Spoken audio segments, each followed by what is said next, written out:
The 25th Hour Radio Show. So let me start off by asking you this. When did you first realize that being a doctor was what you wanted to do as far as a career? What made you choose that path in life?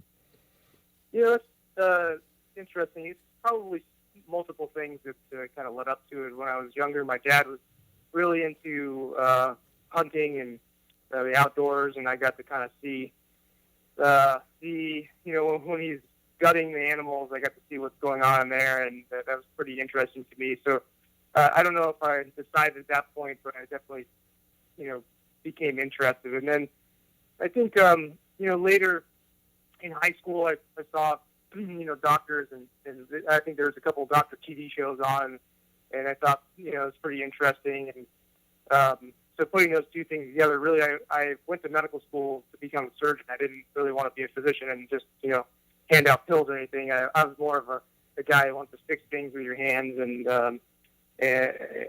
really, basically do surgery more than anything.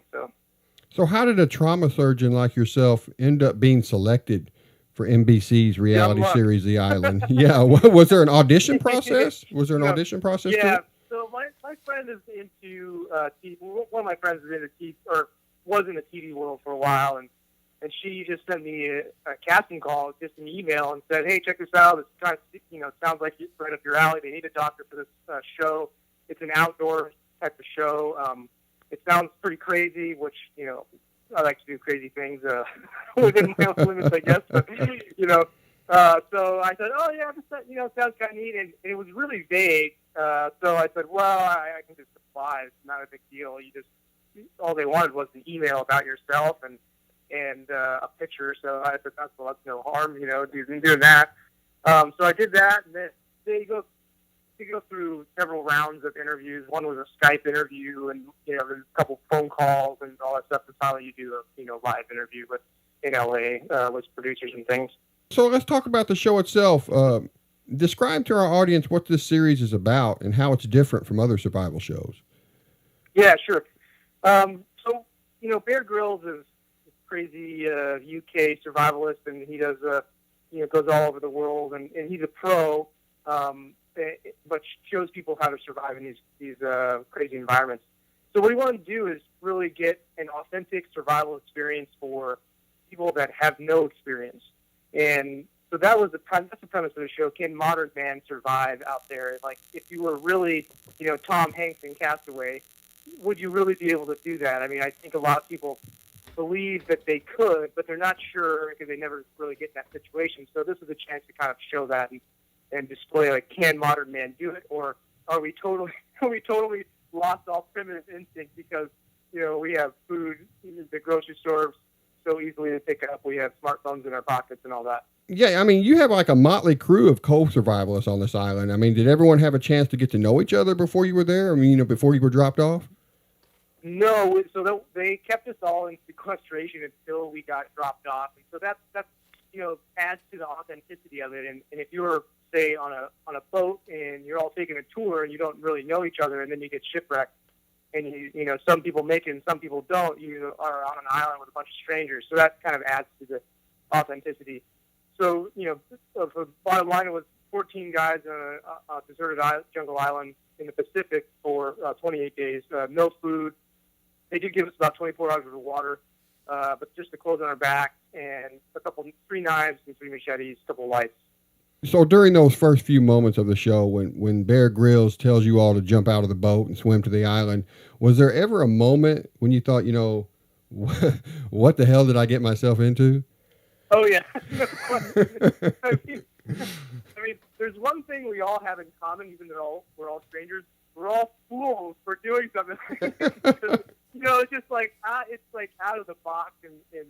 And when you think about it, for a while you're applying to the show and it's more about almost getting picked. And you're kind of focused on that. And you're like, oh, am I going to get chosen to do this? And then once you get chosen, or for me, when it was close to that, I thought I was going to get chosen.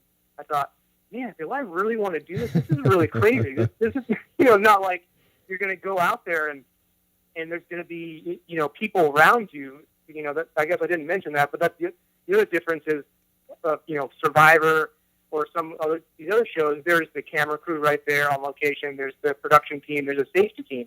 And somebody gets hurt, you see the safety team jump right in.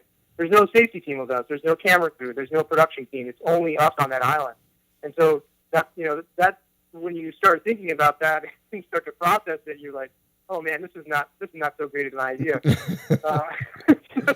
So, like the first, when we're on the boat, it's a lot of things are going on, and so you're kind of focused on what you're supposed to do and what your tasks are.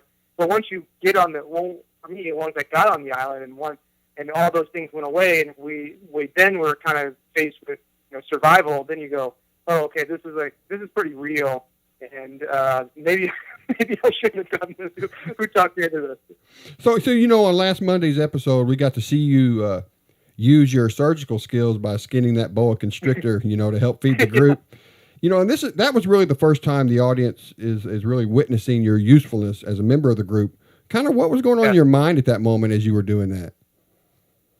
Well, it's funny. It's kind of involved with getting the boa, and then Rick. I met Rick, and he's from Montana, and I'm kind of from Wyoming. So I thought, this guy's going to be able to skin this thing, and I'm going to go help somebody do something else, because it was, kind of like, it was almost like Rick's kill. So I thought he wanted to skin it, and all that. And so I kind of left him alone, and then I went back over there, and I saw him, and he was doing something that wasn't right.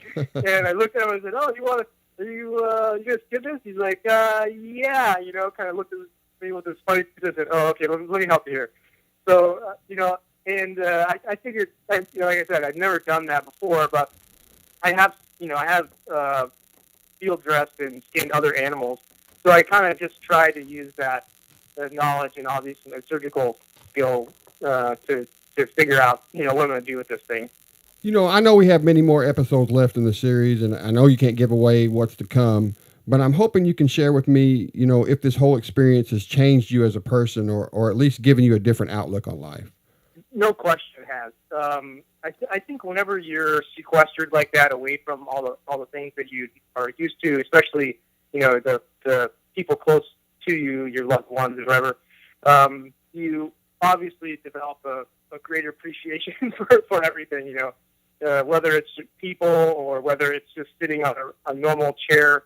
For a while there, my butt was so sore, like I didn't even want to look at a quote unquote seat, because it was all rocks and logs and hard jungle floor and stuff. And my butt was so sore, like I didn't even want to do it. But you just get a real sense of like how lucky we are, kind of how, especially folks in the United States, and you're born in the United States. I mean, we're just so lucky to be born here or to live here, that we have so much more than most people.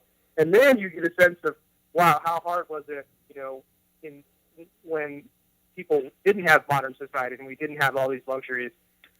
So I think you come back, really appreciating those things much more, and you also appreciate what's important and what's not important. And every day, and everybody's guilty of it, I think, is we have all this kind of stressful junk that builds up, and we develop these, thoughts that these things are really important and we have to take care of them really quickly. And then when you come back, you're like, oh, this stuff is not that important.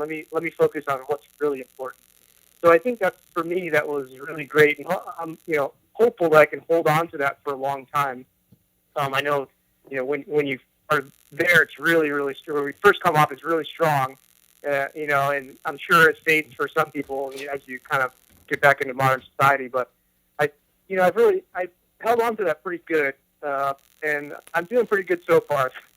Now, is there a website or social media that you can direct my listeners to get more information about yourself or the island?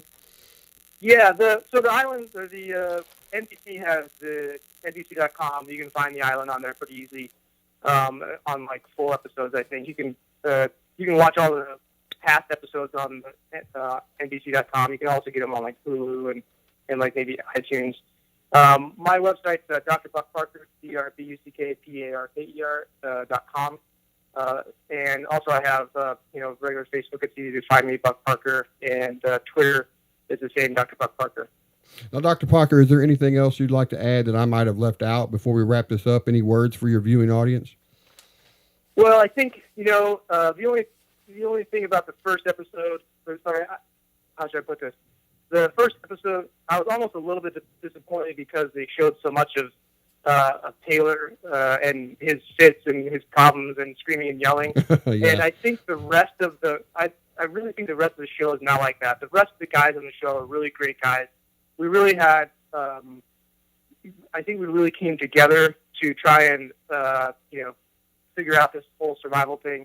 And it's really going to be more about survival and those problems more than, the drama of some crazy person, which we kind of had the first time. So I think it's going to be a lot more fun, let's put it that way.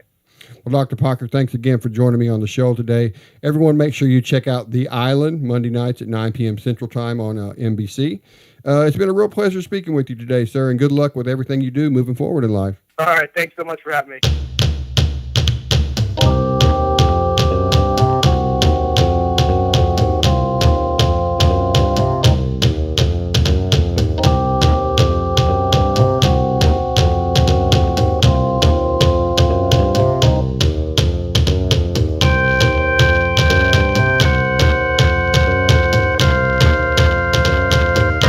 The 25th Hour Radio Show.